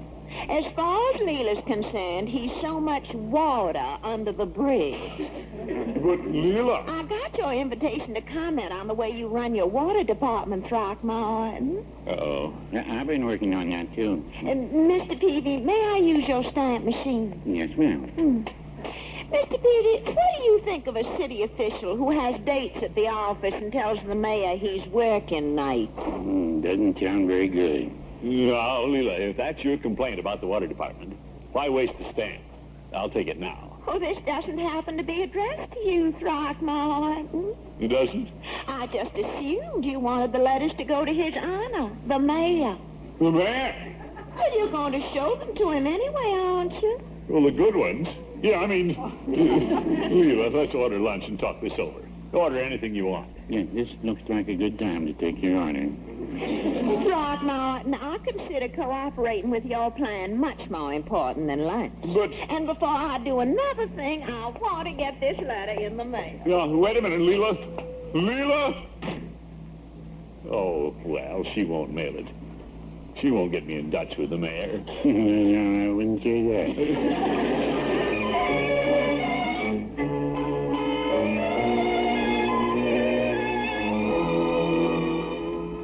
Confound it, I didn't think Leela would mail that letter to the mayor. But she did. And I couldn't get it out of the box either. Not even with an old coat hanger and some chewing gum. And that pushy policeman wouldn't believe I was trying to mail the coat hanger. Oh, well. It won't do to have good. I'll just phone her and call it off. Hello? Grace, this is Throckmorton. Oh, yes, Throckmorton. I want to thank you again for helping me last night. It was fun. I'm looking forward to this evening. Well, about this evening, I won't be needing you. Oh, you have quite a lot of work to do. Is this because of the phone call from Leela? Oh, no. You aren't running in another shift, are you? No, indeed. I'll be working alone tonight. I know you need help. I'll bet you're just trying to be nice. Oh, not me. Now, if you'll excuse me, I have a lot of work to do. Thanks again. Goodbye. Ta-ta. Well, bye. He sounded a little disappointed. I just can't take any chances on upsetting the mayor. That letter Leela sent is going to take some explaining anyway. I think I'll just hot-foot it into his office before he gets it. Sure, I'll say, Mr. Mayor, if you get a letter about me, don't pay any attention to it. It's from a disgruntled customer. A very disgruntled customer. Mr. Mayor, Gildersleeve. Oh, yes, Gildersleeve. You have your report? Zeke. Not yet, Mr. Mayor. Working on it. Well, come in. Thank you. What's the trouble? Oh, no trouble, Mr. Mayor. I just don't want any, that's all. What? Has your afternoon mail come yet? No, it hasn't. Well, I have a feeling you'll get a letter about me from a disgruntled customer. What's he disgruntled about? He's a she. Oh? And she's disgruntled because I had to break a date with her. You know how it is. I'm not so sure that I do. Well, it might be implied that I've had dates at the office when I was really working. Oh, Gildersleeve, forget it. Good. I know you wouldn't live so dangerously. Well... You know my business policies. I've always demanded that a city employee keep his social life separate from the office. Oh, you're absolutely right, Mr. Mayor. And I wouldn't tolerate any exceptions to the rule. Oh, I can see that. Gildersleeve, I don't even permit Mrs. Terwilliger to come to the office. Really? I always tell her I see enough of her at home. Very good, Mr. Mayor. So, Gildersleeve. Yes? If I can tell that to my wife, you can tell it to your girlfriend. Yes, sir.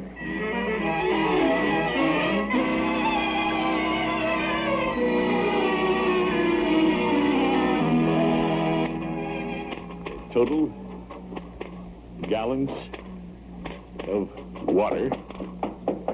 Who can be that? Throckmorton? Oh, it's Leela. Guess she's checking on me. Throckmorton, are you in there? Come in, Leela. I guess you wonder why I'm down here at this hour, but I just had to see you. Who? I want to apologize to you. It was about the letter you wrote the mayor. Isn't it a little late to apologize? Throckmorton. Yes, Leela? I was just teasing you. Teasing? I didn't write the mail letter. That was just a blank piece of paper I mailed. It was? You know Leela wouldn't really do anything to embarrass her best beau. Oh, good old Leela. I just couldn't stand another girl being down here with you. Why, George, everything worked out great. Gildersleeve? Uh-oh, it's the mayor. You'll have to hide, Leela. You won't stand for a fellow's girlfriends coming to the office. Gildersleeve! One moment, Mr. Mayor. Quick, Leela, in the coat closet. Come in, Mr. Mayor. Gildersleeve, what are you doing?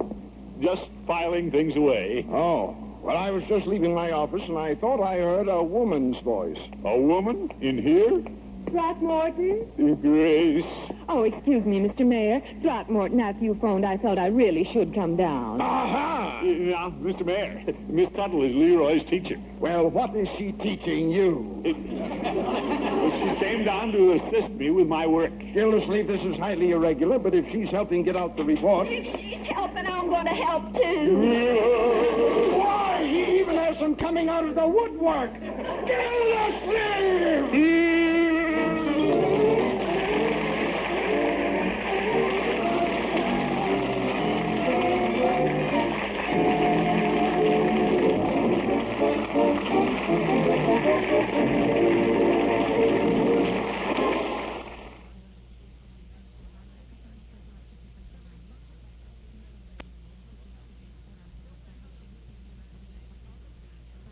That's the great Gildersleeve, Willard Waterman starring as Throckmorton P. Gildersleeve in a 1950s broadcast. Don't have a specific date on this show, but you do know it is a 1950s broadcast because that's when Willard Waterman took over the role from Hal Perry as the great Gildersleeve. Chuck Shaden here in the hall closet, inviting you to join us tomorrow night in the Memory Club for our movie Heavenly Days from 1944, starring Jim and Marion Jordan, Fibber McGee, and Molly, with Eugene Pallette and Barbara Hale. Lots of good sounds on the screen, and lots of good sounds on the air, too.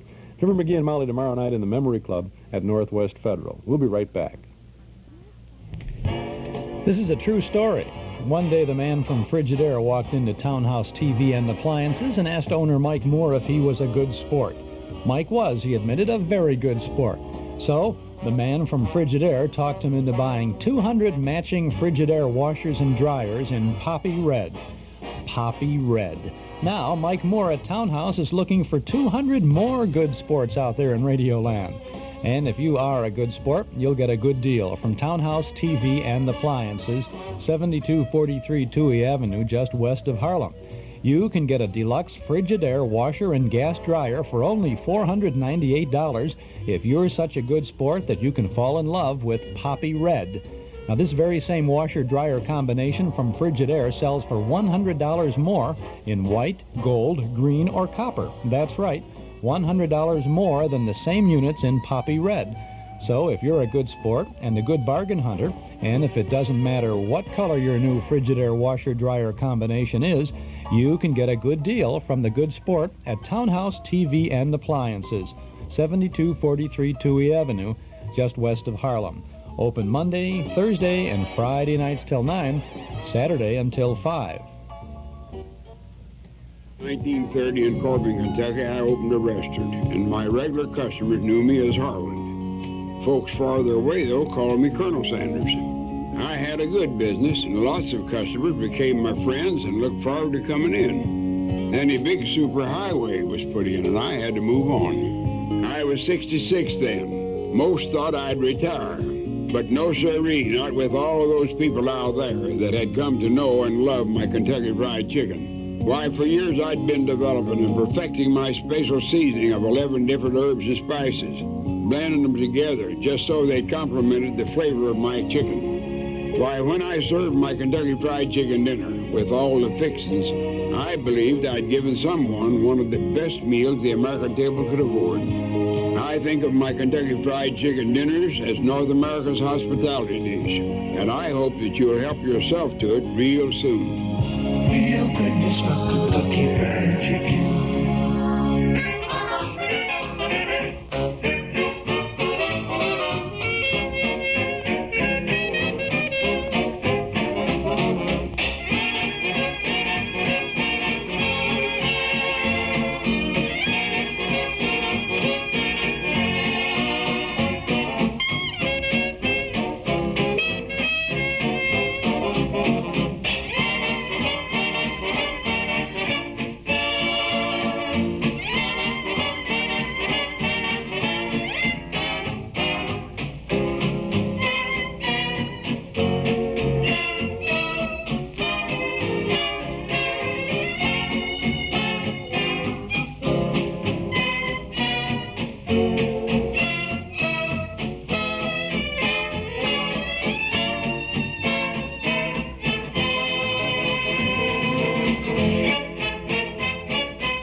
I'm going down to dance at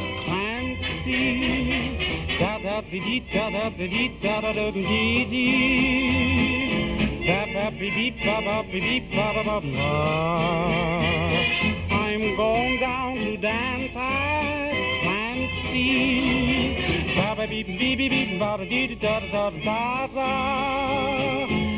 da-da-da-da-da-da-da-ba-ba-ba-ba-ba. In the oval I tangoed, in Nice I fandangoed, in Vienna pre-war time I danced, in 3/4 time in Spain I used to rumble around with the Queen. But when I want that swing, I'm going down to dance at Clancy's. Zaz-zaz-zee-ba-ba-ba-dee-ba-ba-bee-bee. I'm going down to dance at Clancy's. Clancy's isn't snooty, it's strictly rooty-tooty. That's why I'm going to dance at Clancy's.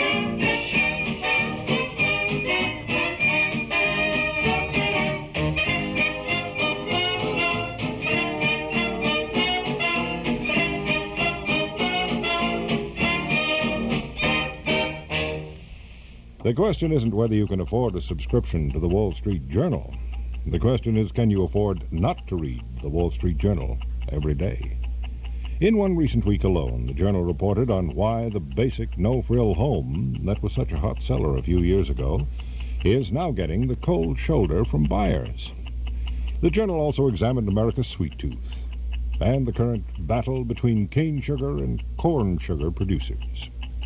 That same week, the Journal contained a brilliant report on a super high-risk business, diamond cutting. And there was also an eyebrow-raising look at the chances for merit raises next year, and how the Fed is tightening some credit rules, especially those affecting biased lending, and loosening other regulations. And a what-price entertainment discussion of the skyrocketing ticket prices for shows and sporting events.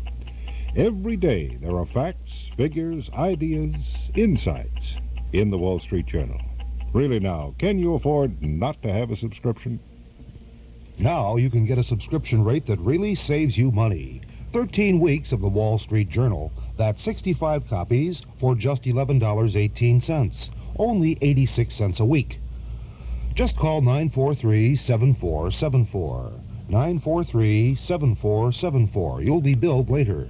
943-7474. Call now.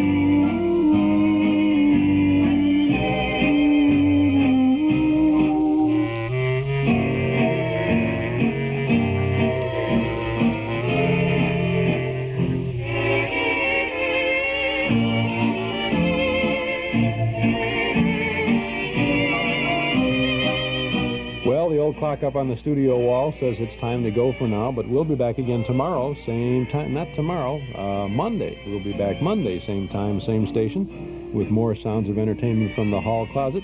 Monday morning here in the Hall Closet, we will have Spike Jones, the Railroad Hour, and Blondie. Tomorrow, it's our Those Were the Days program on WNIB from 1 to 5 with all kinds of St. Valentine's Day programs. This is Chuck Shaden. Thanks for listening.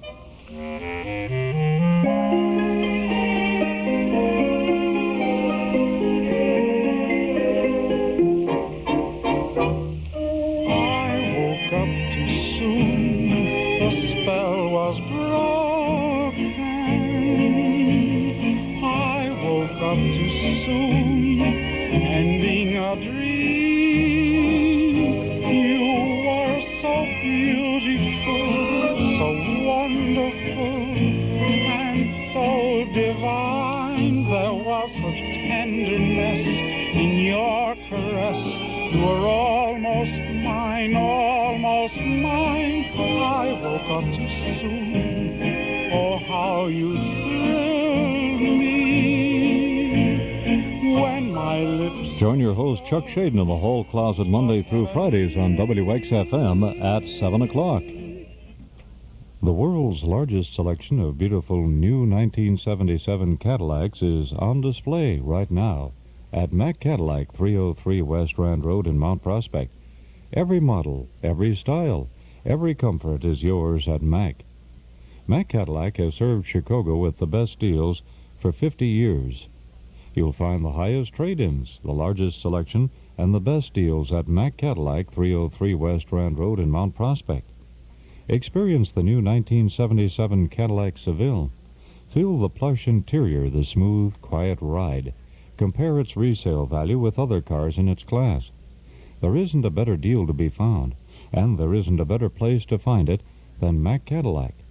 Find out why Mack Cadillac has more friends in the Chicagoland area than any other dealer. Immediate delivery, and they're open on Sunday. Stop by Mack Cadillac, 303 West Rand Road in Mount Prospect. Mostly sunny and mild with highs in the low 50s today, says the weatherman. Cloudy with lows in the mid to upper 30s tonight. Mostly cloudy is Saturday's outlook, chance of some rain. Highs in the mid 40s tomorrow. Temperatures in the low 40s now at both of the airports and at the lakefront.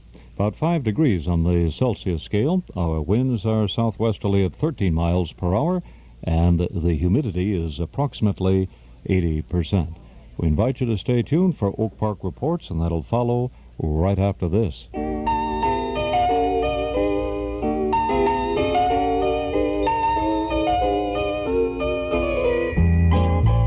Hi, this is Larry Stevens, your host for The Larry Stevens Show. Join my wife Etta and I every Thursday and Friday morning, 9:30 to 10 on the Big X WXFM, 106 on your dial. We have exciting celebrity guest stars and beautiful music, Chicago's newest interview and music program. Remember our date every Thursday and Friday morning. We'll be looking for you then.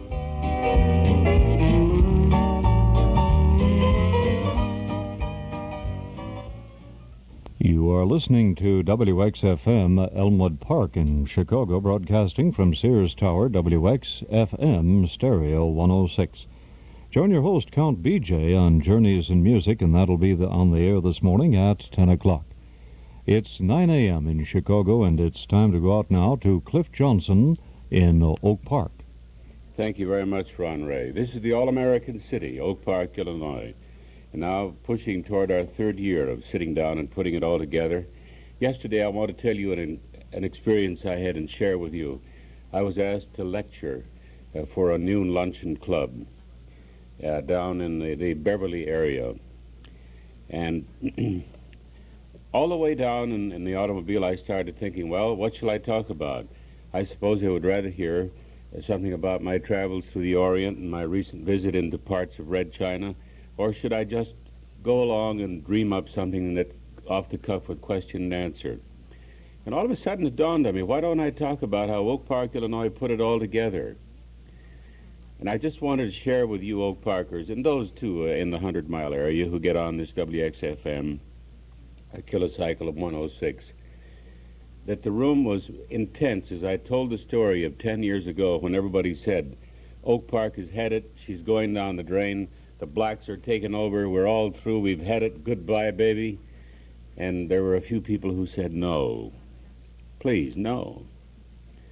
And we worked it out. We worked it out with blacks and people of all colors and creeds, and it started to work, and it's working, and it's an all-American city. But, of course, I told the whole story of the change and the challenge and the confrontations and the abrasive attitudes of people who... The human instinct was not to bend, but to run. And the cornfields beyond Elmhurst were filling up with Oak Parkers about 10 years ago, and now they're all coming back. And that's a tremendous story. And wherever you are, tell the story of Oak Park, who put it together, and you'll have a winner. From the mailbag, I think, came more responses to the interview I did last week. This week, Rosary College is holding forth. Coming up, the week of the 14th, February 14. The entire week, a seminar on one of the greatest crimes in this country, rape. And when somebody said you can't serve that up on the kilocycles in journalistic fashion at 9 o'clock in the morning, and we said, yes, we can. If Rosary College can face up to one of the great crimes in the community, not only in the suburbs, but all over these great United States, then we will too. Here is a slice of interview that I did that day with the University of Chicago divinity author. Well, he's written 20 books and all, Dr. Martin Marty, who also is really an Oak Parker by adoption and was a vicar at Grace Lutheran Church, River Forest. Rosary College is setting up beginning February 14 a very, very ambitious program with full candor, Dr. Marty, and I just wanted your comment on it. And when this came across my desk and it said, we're having a full week of seminar on rape, I almost, threw it in the wastepaper basket. My first journalistic impression was, what am I doing with this at 9 o'clock in the morning? But the longer I looked at that, and I started to call some chiefs of police, and I had no idea that this was one of the most serious crimes in America. Well, I certainly agree, and what has been quite interesting, quite shocking, is the degree to which even a small-town campus has to make provision for having a young woman walk across the campus in the company of a couple of young men of her class or so. It's not a big-town phenomenon. It's not a ghetto phenomenon. It can occur almost anywhere. And anybody that has any clinics near universities, our own university runs a rape clinic. It's sufficiently frequent that they have to provide this service. I was just going to ask you, the University of Chicago co-ed has to be extremely vulnerable to this crime of passion, or is it a crime of passion? No, it's not a crime of passion. What is it? By the way, you don't have to go to the University of Chicago. I have a son at Colorado College, which is a beautiful college of 1,200 students in a town of 200,000 people. Yeah. There are a lot of military bases and a lot of free-floating people coming by and a lot of campuses around. Last year there were 2 rape murders on that little tiny campus, and no girl walks in at night without help. So you don't have to go to the University of Chicago to have that concern. No, it's not a crime of passion as far as we can tell here. I'm not expert except what you learn through the study of history. Yeah. I've studied in particular the black situation in America where rape was a problem both before and after emancipation. Yeah. It seems to be more a problem of sick mind and a male dominance pattern. I'll be interested to see what Rosary comes up with at their conference. But it doesn't seem to be a crime of passion. There are a lot of ways in which a man can satisfy his passion. Rape occurs when the victor plunders the city after a war. Rape occurs when you want to show that you're bigger than you are and that you can dominate and take history into your hands. And the individual rapist, unlike the military force that takes over, is usually a very weak individual, internally weak, unsure of himself, mad at womanhood, and going to take it out on somebody nearby. You see, we didn't get to that in just setting up the program at Rosary, but I brought up the fact that having been in the armed forces and, my big duty of flying around a little through the Pacific here, there, and then back, but I found that during the war there was this group of sunshiny, bright, scrub-faced kids that were out raping women. Yeah. I couldn't believe it. Yeah. No, it's usually a very weak personality that exerts this form, but it's not passion and love and lust. It's another mode of attack. Is there anything in the Bible that points to that the human family encountered all these same problems then? Oh yes, that's common. It's always been around. All you can really do is change some people's way of life and try to change the circumstances that keep producing it. The modern city is, of course, a problem where there's anonymity. Anything that builds up this attitude in people. I think we are a society that often puts rather cheap value on life, getting back to the discussion of violence in the media. I don't think people watch a television show and decide to go out and rape, but I think people watch 1,000 television shows and think maybe life doesn't matter quite as much as they thought it would otherwise. So these are all interlocked, and you really have to develop in classrooms and in churches and everywhere else a very high value on the lives and the rights of people, and deal with the mental illness of those who seem to be aggressive along the way. I guess you've shifted it right out to the Dr. Marty formula of that people are good and people are trying to help other people who are good, that want to be good, that show an openness to try.